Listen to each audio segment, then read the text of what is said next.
Secunderabad cantonment BRS యువ MLA లాస్తి Nanditha car ప్రమాదంలో కన్నుమూశారు. లాస్తి నందిత ఇటీవల వరుసగా ప్రమాదాలకు గురయ్యారు. 3 ప్రమాదాలు జరగ్గా మూడోసారి ఆమె మృత్యువు నుంచి తప్పించుకోలేకపోయారు. ఇక లాస్తి నందిత మృతి పట్ల పలువురు రాజకీయ ప్రముఖులు నివాళులు అర్పిస్తున్నారు.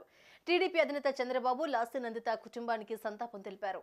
Top more US based e-learning platform. మీరు కూడా స్లాట్ బుక్ చేసుకోవాలంటే ఈ నెంబర్కి కాల్ చేయండి.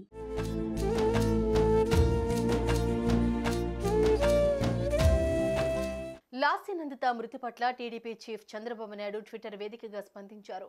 ఈ రోజు ప్రమాదంలో సికింద్రాబాద్ కంటోన్మెంట్ ఎమ్మెల్యే లాస్తి నందిత మృతి చెందారనే వార్త దిగ్భ్రాంతికి గురిచేస్తుందన్నారు. తండ్రి సాయన్న చనిపోయిన ఏడాదిలోపే ఆమె మృతి చెందడం దురదృష్టకరమని అన్నారు. ఉజ్వల భవిష్యత్తున్న ఆమెను విధి బలి తీసుకుంది. ఆమె కుటుంబ సభ్యులకు నా ప్రగాఢ సానుభూతి అని చంద్రబాబు ట్వీట్ చేశారు. గతంలో టీడీపీ తరపున 4 సార్లు 1994, 1999, 2004, 2009 ఎన్నికల్లో కంటోన్మెంట్ ఎమ్మెల్యేగా సాయన్న గెలుపొందారు. చంద్రబాబుకు సాయన్నకు సన్నిహిత సంబంధం ఉండేది. అనంతరం బీఆర్ఎస్ పార్టీలో చేరిన సాయన్న 2018 ఎన్నికల్లో మరోసారి ఎమ్మెల్యేగా విజయం సాధించారు. Secunderabad cantonment BRS MLA Sayanna గతేడాది అనారోగ్యంతో మరణించడంతో ఆయన కుమార్తె లాస్య నందితకు గత ఎన్నికల్లో బీఆర్ఎస్ తరపున పోటీ చేసే అవకాశం ఇచ్చారు. ఈ ఎన్నికల్లో ఆమె విజయం సాధించారు. అంతకుముందు ఆమె కార్పొరేటర్గా పనిచేశారు.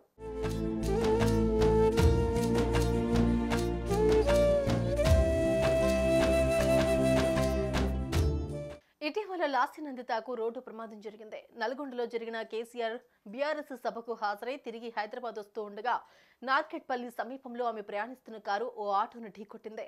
ఈ ప్రమాదంలో ఆమె తలకు గాయాలయ్యాయి. ఇంతలోనే మళ్లీ ఇప్పుడు రోడ్డు ప్రమాదం జరిగి లాస్తి నందిత మరణించడం ఆమె అభిమానులను కంటతడి పెట్టిస్తోంది. 10 రోజుల వ్యవధిలోనే ఆమె ప్రయాణిస్తున్న కారు 2 సార్లు ప్రమాదానికి గురి కావడం గమనార్హం. ఈ 2 సార్లు ఒకే డ్రైవర్ ఆమె కారు నడిపాడు.